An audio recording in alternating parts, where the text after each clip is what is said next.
Welcome back to the DragonCruiser, where we break down tech trends with some serious spice.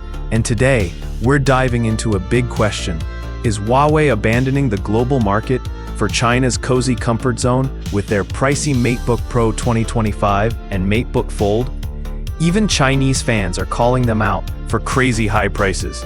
We'll stack these up against Apple's MacBook Air 15 to see who's winning the price and performance game. Buckle up and let's cruise into it. So Huawei's got two hot new laptops. The MateBook Pro 2025, priced around $1,400 to $1,600, and the MateBook Fold, a wild foldable laptop at a jaw-dropping $3,300. The Pro's rocking a 14.2-inch OLED screen, 3.2K, 120 Hz, super bright at 1000 nits. The Fold, it's got an 18-inch foldable screen, like straight out of a sci-fi flick. Both use Huawei's Kirin X90 chip and their own HarmonyOS software. Sounds awesome, right? But here's the catch. These are mostly launching in China. Outside, you're stuck paying crazy reseller prices, like $2,500 in Europe. Why is Huawei staying home? It's all about those US sanctions since 2019. They cut Huawei off from stuff like Intel chips and Windows, so they built their own tech. Kirin chips, HarmonyOS, all made in China. In China, it's a big deal. Buying Huawei is seen as like a patriotic flex, supporting the home team against the West. Plus, the Chinese government's buying tons of Huawei gear for schools and offices, giving them a super cozy market with way less competition. But I think this is a bad move, and here's why. Huawei used to be a global innovator, over 150,000 patents, $25 billion in R&D last year. But by sticking to China, they're chilling in a comfort zone. They've got government deals and fans who'll pay big bucks, like $1,400 for the Pro or $3,300 for the Fold, because it's made in China pride. But globally, they're barely playing. HarmonyOS doesn't have enough apps, like no Adobe or Microsoft Office without jumping through hoops. And their Kirin X90 chip on a 7nm process can't keep up with Apple's 3nm tech. It's like Huawei saying, we'll just stay in China and charge premium prices. For a company known for shaking things up, that feels, like giving up. Let's talk price and performance, because this is where it gets real. The MateBook Pro 2025 at $1,400 has that killer OLED screen. Super sharp, perfect for designers, or anyone who loves vibrant colors. It's crazy light, about 1.2 kilos, and the battery lasts 8 to 10 hours. The MateBook Fold, that 18-inch foldable screen is next level, but $3,300 is wild. Both use the Kirin X90, which might match older chips like AMD's Zen 3, but we don't have solid benchmarks yet. Now, the MacBook Air 15 with the M4 chip starts at just $1,200, a steal. The M4, on a 3nm process, scores around 14,900 on Geekbench for single-core tasks. It's awesome for video editing, coding, even light gaming, and the battery lasts like 18 to 20 hours.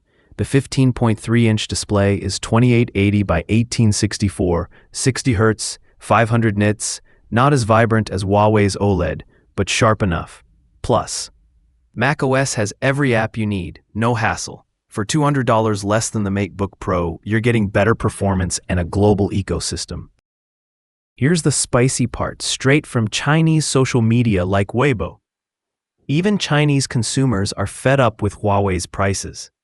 From smartphones like the Pura X at $1,000 to tablets and PCs like the MateBook Pro at $1,400 and Fold at $3,300, people are calling Huawei way overpriced. Some bloggers say HarmonyOS doesn't even run popular apps like QQ or WeChat smoothly, let alone Western stuff like Adobe. With 600 million people in China earning just $140 a month, these prices are hitting hard. Fans are like, Huawei, you're supposed to be for us, not just the rich. And get this, there's a growing vibe that Huawei's leaning too hard on government purchases. Those big state contracts for schools, offices, and 5G gear let Huawei keep prices high without worrying about regular buyers.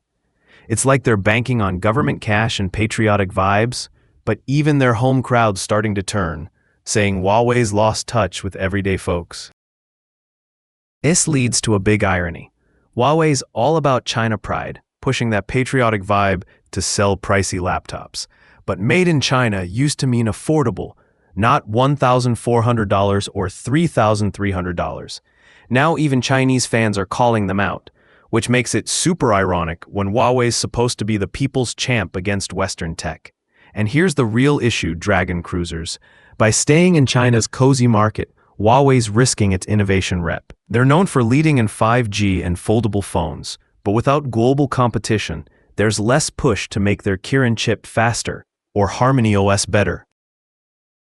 The government's got their back, buying up their gear, so Huawei doesn't need to slash prices.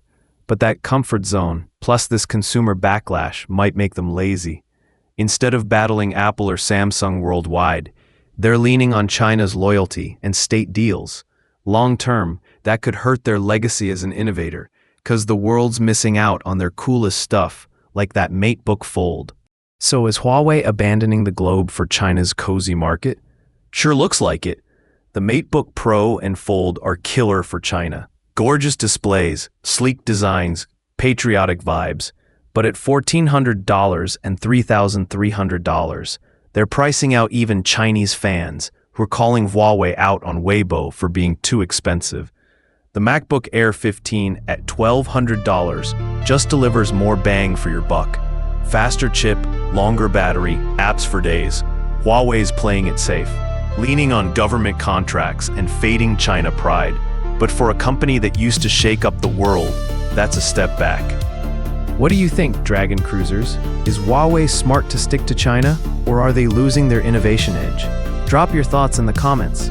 Hit that like button, subscribe, and ring the bell for more tech takes. Until next time, keep cruising.